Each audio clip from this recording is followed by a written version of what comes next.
माननीय अध्यक्ष जी,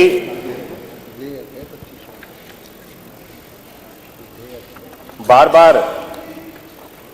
विपक्ष के द्वारा सदन में भी और आमजन में भी ये पूरा प्रयास किया गया कि बेसिक शिक्षा विभाग के अंतर्गत परिषदीय विद्यालयों को बंद करने का निर्णय लिया गया और सरकार ने बच्चों के भविष्य को जो संवारने के लिए स्कूल बनाए गए थे उनको बंद करके बच्चों को दूसरे स्कूलों में भेजने का काम किया। मैं पहले भी इसको स्पष्ट कर चुका हूं कि सरकार के द्वारा किसी भी बेसिक शिक्षा विभाग के अंतर्गत परिषदीय विद्यालय को बंद करने का निर्णय नहीं लिया गया। हर एक विद्यालय यथावत जिस तरीके से चल रहा था और जो विद्यालय का यूडाइस कोड था वो अभी भी उसी तरह से यथावत है और हर विद्यालय अभी भी कार्यरत है। जो व्यवस्था बनाई गई थी मर्जर की, उस संबंध में मैंने पूरे सदन को अवगत कराया था कि 50 से कम संख्या वाले जो विद्यालय थे जहां पे बच्चों की संख्या 50 से कम थी, 1 किलोमीटर की अवधि प्राइमरी के लिए और अपर प्राइमरी के लिए 3 किलोमीटर की अवधि जो कि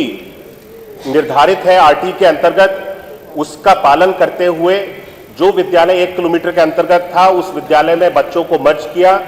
और उसका परिणाम स्वरूप यह हुआ कि एक विद्यालय में जो छात्रों की संख्या थी वो बढ़ गई और शिक्षकों की भी जो संख्या थी वो जब विद्यालय में अधिक हो जाएगी और छात्र भी अधिक होंगे तो ये स्वाभाविक है कि जो पठन पाठन का कार्य विद्यालय के अंतर्गत होगा वो बेहतर होगा। बच्चे ग्रुप लर्निंग, पीयर लर्निंग के माध्यम से अच्छी शिक्षा को ग्रहण करेंगे। इस चीज को हम लोग सोचते हुए ये निर्णय लिया गया था और इसका जो स्वरूप आया है, इसका जो फल मिला है हम लोगों को, वो भी अच्छा हुआ है। और जो विद्यालय बंद किए गए थे, यानी कि जो बंद नहीं किए गए, जो विद्यालय रिक्त हुए थे खाली मर्जर की प्रक्रिया के बाद में, उन विद्यालयों को प्री प्राइमरी यानी बाल वाटिका के रूप में हम सब लोगों ने इस वर्ष से एक नई व्यवस्था बना करके चालू किया है। इन विद्यालयों में भी इन बच्चों की पठन पाठन के कार्य हम सब लोग प्रारंभ कर रहे हैं और इसके लिए एक पूरा पाठ्यक्रम अलग से तैयार किया गया है कि इनके भविष्य को हम सब लोग बेहतर किस तरह से बनाएं। तो माननीय सदन में कोई भी विपक्ष के सदस्य इस तरीके की कोई गलत जानकारी ना दें कि सरकार के द्वारा विद्यालयों को बंद किया गया है। लाखों की संख्या में शिक्षकों के जो ट्रांसफर का भी प्रश्न उठाया गया, 2017 से लेकर के अभी तक अंतर जनपदी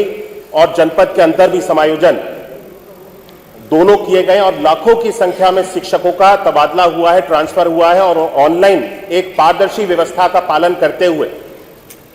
हमारे ट्रांसफर की प्रक्रिया पे किसी भी तरह की कोई आलोचना नहीं होती और किसी भी तरह की कोई उंगली नहीं उठती। इससे पहले जब 2017 से पहले ट्रांसफर किए जाते थे और किस तरीके की ट्रांसफर की व्यवस्था थी, हम में से किसी भी सदस्य से ये छुपा नहीं है और किस तरीके से पूरी तरह से दलाली होती थी और पैसा वसूला जाता था शिक्षकों के ट्रांसफर के नाम पे। और उसके बाद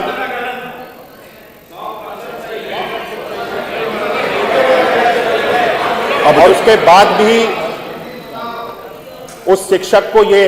कंफर्म नहीं होता था कि मेरे पैसे चले जाने के बाद में भी मुझे मेरा मनचाहा ट्रांसफर मिल जाएगा या नहीं मिल जाएगा। एक बार पैसे चले गए तो वो पैसे भी उस शिक्षक के बर्बाद हो जाते थे।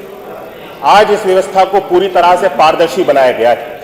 एक भी शिक्षक से ट्रांसफर के नाम पे एक भी रुपए की वसूली प्रदेश भर में कहीं पर भी नहीं होती है। एक पारदर्शी व्यवस्था है जिसके अंतर्गत शिक्षक अप्लाई करते हैं और पॉलिसी बनाई जाती है प्रतिवर्ष और उस पॉलिसी का पालन करते हुए जो शिक्षक उस पॉलिसी के अंतर्गत आते हैं, हर एक शिक्षक को उसके मनचाहे स्थान पर ट्रांसफर दे दिया जाता है। और म्यूचुअल ट्रांसफर की व्यवस्था भी हमने बनाई है जो प्रतिवर्ष हर वर्ष होती है। यानी कोई भी शिक्षक अगर म्यूचुअली एक दूसरे के स्थान पे अंतर जनपद या जनपद के अंदर जाना चाहता है, वो पोर्टल के माध्यम से अप्लाई करके ओटीपी शेयर करके उसकी एक पूरी व्यवस्था बनाई गई है, एक दूसरे के स्थान पे जा सकते हैं। मुझे लगता है कि शिक्षकों के हित के लिए हमने जितने भी निर्णय लिए हैं वो शिक्षकों के भविष्य को और शिक्षक जिस तरीके से अपनी सेवाएं दे रहे हैं हमारे विभाग के अंतर्गत उनको प्रोत्साहित करने के लिए सरकार ने हर एक उचित कदम उठाया है। जहां तक विपक्ष ने प्रश्न उठाया शिक्षकों के स्वास्थ्य के संबंध में, हम सब अपने शिक्षकों के स्वास्थ्य के लिए भी हम सब लोग बहुत ज्यादा चिंतित रहते हैं और इसीलिए जो शिक्षकों की बहुत लंबे समय से मांग चल रही थी कि उनको कैशलेस स्वास्थ्य का बीमा उपलब्ध कराया जाए, माननीय मुख्यमंत्री जी के द्वारा इस शिक्षक दिवस के अवसर पे इसकी घोषणा भी की गई कि उत्तर प्रदेश के अंतर्गत जितने भी हमारे शिक्षक हैं, शिक्षा मित्र हैं, सभी लोगों को कैशलेस चिकित्सा की सुविधा उपलब्ध कराई जाएगी, जिससे कि उनके भविष्य को और आने वाले समय में भी किसी भी तरह की अगर उनको कठिनाई आती है स्वास्थ्य से संबंधित, तो उसकी ख्याल रखने के लिए भी सरकार उनके साथ में खड़ी हुई है। उत्तर प्रदेश में शिक्षा के गिरते हुए स्तर का भी माननीय सदस्य ने जिक्र किया। वे शायद ये भूल गए कि गिरता हुआ स्तर उत्तर प्रदेश में शिक्षक का 2017 से पहले हुआ करता था, जहां पे बच्चों की पठन पाठन के लिए किसी भी तरह की कोई निगरानी नहीं होती थी, कोई व्यवस्था नहीं होती थी और किसी भी तरह की कोई मॉनिटरिंग के लिए कोई पोर्टल या ऐप किसी भी तरह का कोई निर्माण नहीं किया गया था। राष्ट्रीय सर्वेक्षण जो नैस की रिपोर्ट है, वो ये अपने आप में बताती है कि अगर हम पूरे देश का औसत देखें और उत्तर प्रदेश का अगर हम औसत देखें, तो वो हर एक कक्षा में उत्तर प्रदेश का औसत पूरे राष्ट्र के औसत से बढ़ा हुआ है। चलिए, थैंक यू।